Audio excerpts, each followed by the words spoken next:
So chapter 6 and 7 of Political Treatise by Baruch Spinoza. Now, chapter 6 and 7 are about the same topic. He talks about the monarchy as a form of government, and he describes how that form of government works, but he also explains or lists its weaknesses and tries to provide his own, I can call it advice on how to make the monarchy more robust and stronger and more stable.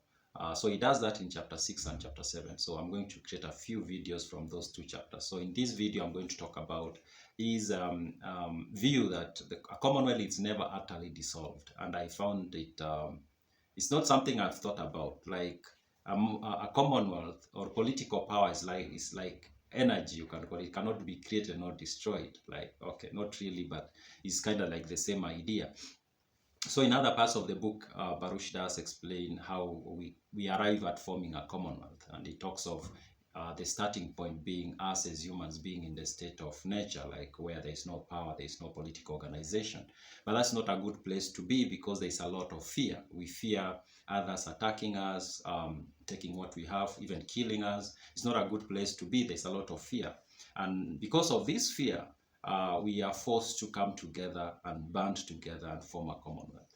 And by so doing, then we are able to protect one another from things that are in nature, the dangerous things that can exist in nature. And we are also able now to build structures that make our lives even better. I'll read what he says, and this is from the beginning of chapter 6. He says, "Inasmuch as men are led, and as we have said, more by passion than reason, it follows that a multitude comes together and wishes to be guided, as it were, by one mind, not at the suggestion of reason, but of some common passion, that is, common hope or fear, or the desire of avenging some common heart." So he says, people come together not because of reason, not because we do the calculations and it's purely by reason that we need to come together and form a Commonwealth. It's more of out of passion, emotion, fear, and hope, things like that. That's how we come into forming a Commonwealth. And he continued to say, "But since fear of solitude exists in all men, because no one is in solitude is strong enough to defend himself or procure the necessities of life, it follows that men naturally aspire to the civil state, nor can it happen that men should ever utterly dissolve it." So we aspire to live in a civil state in a Commonwealth.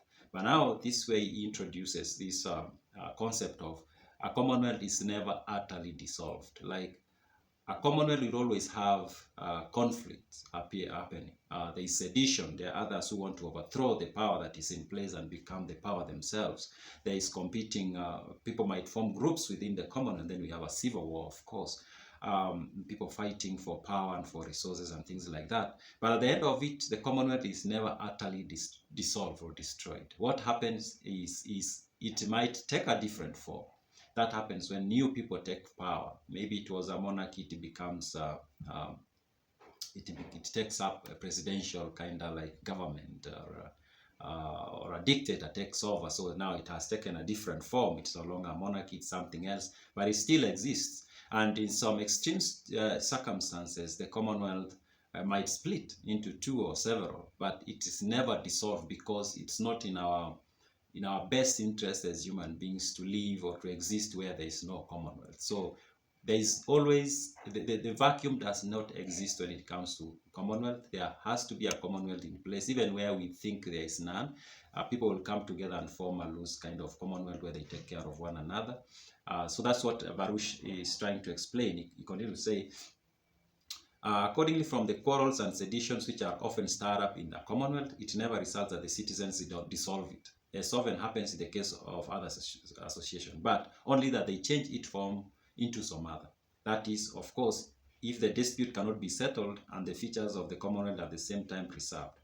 Wherefore, by means necessary to preserve our dominion."